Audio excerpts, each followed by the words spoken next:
Amy families எல்லாருக்கும் வணக்கம். இன்றைக்கி வெயிட் லாஸ் சேலஞ்சில் 3வது நாள். காலையிலே என்னுடைய வீட்டு வேலைகள்லாம் ஆரம்பித்தாச்சு.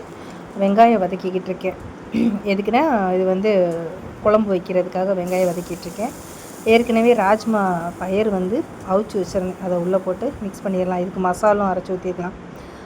மசால் பார்த்திங்கன்னா இஞ்சி பூண்டு கசகசா பெருஞ்சீரகம் சின்ன ஜீரகம் அதுக்கப்புறமா பட்டை கிராம்பு இதெல்லாம் போட்டு அரைச்சி ஊற்றி நம்ம அதாவது கொஞ்சம் ஒரு கறி குழம்பு வாசனைக்கு அது வச்சுக்கிடுவேன். கொஞ்சம் திக்காக வச்சுருந்தா சப்பாத்தி பூரிக்கு வச்சுக்கிடுவேன். கொஞ்சம் லிக்விடாக வச்சா இட்லி தோசை சாதத்துக்கு வச்சுக்கிடுவேன்.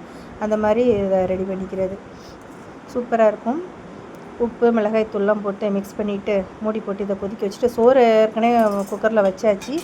அதுக்கப்புறமா இன்றைக்கி நான் இந்த வெயிட் லாஸ் ஹெல்த் ட்ரிங்க் எடுக்கும்போது தம்பி எனக்கும் அப்படியே கலக்கி கொடுத்துருங்க அப்படின்னா சரின்ட்டு அவனுக்கும் கொஞ்சம் கலக்கி கொடுத்தேன். கொஞ்சம் காய் நிறையா வெட்டுறதுக்கு நேரம் இல்லைன்ட்டு தம்பிக்கு மட்டும் அவரைக்காயை மட்டும் பொரியல் பண்ணி கொடுத்துட்டு காலையில் சாப்பிட்றதுக்கு அவனுக்கும் ஒரே ஒரு முட்டை தோசைந்தான். ஒருவேளை என் கூட சேர்ந்து அவனும் வெயிட் லாஸ் பண்ண நினைக்கானு தெரில. ஒரே ஒரு தோசை போதுன்ட்டான். சரி முட்டை தோசையை போட்டு கொடுத்தாச்சு.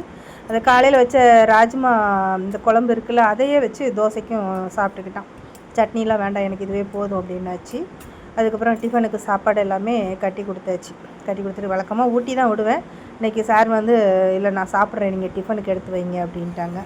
அதுக்கப்புறம் அவங்களாம் கிளப்பி விட்டுட்டு சிம்பாவுக்கு சாப்பாடு போட்டுட்டு நான் ஒரு முட்டை தோசை தான் கலர்ஃபுல்லாக கேரட்டு வெங்காயம் தக்காளி மல்லி இலையெல்லாம் போட்டு சூப்பராக ஒரே ஒரு தோசை முட்டை தோசை தான் நானும் இன்றைக்கி எடுத்துக்கிட்டேன்.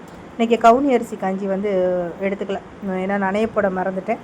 சரி இன்றைக்கி ஒரு முட்டை தோசை எடுத்துக்கலாம் அப்படின்ட்டு முட்டை தோசை. அதுக்கப்புறம் கொள்ளு இட்லி பொடி, இது இந்த காணப்பயிறு கொள்ளு பயிரும்பாங்களா அதை வச்சு இட்லி பொடி ரெடி பண்ணது.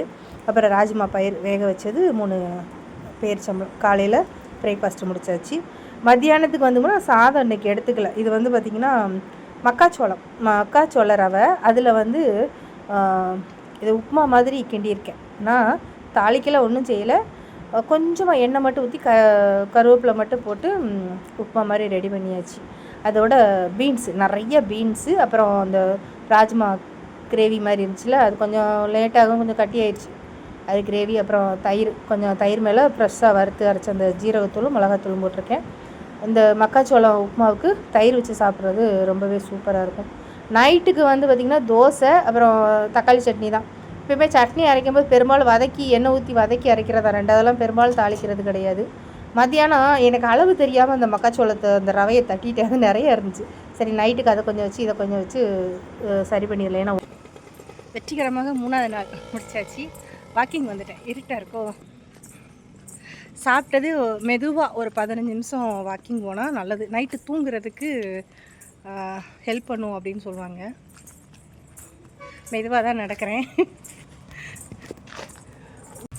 ஆனால் என்ன சாப்பிட்டாலும் தொப்பையை குறைக்க முடிய மாட்டேங்க, கடுப்பாக இருக்குது. 2 இட்லி சாப்பிட்டாலும் வெளியே வந்துடுது, 4 இட்லி சாப்பிட்டாலும் வெளியே வந்துடுது. ஐயோ, தொப்பையை குறைக்கணுங்கிறதுக்காக தான் நான் வெயிட் லாஸே பண்ணணும்னு நினைக்கிறேன். ஆனால் அந்த தொப்பை தான் குறைய மாட்டேங்க. பார்க்கலாம், எல்லாமே ஒரு முயற்சி தானே, ட்ரை பண்ணுவோம்.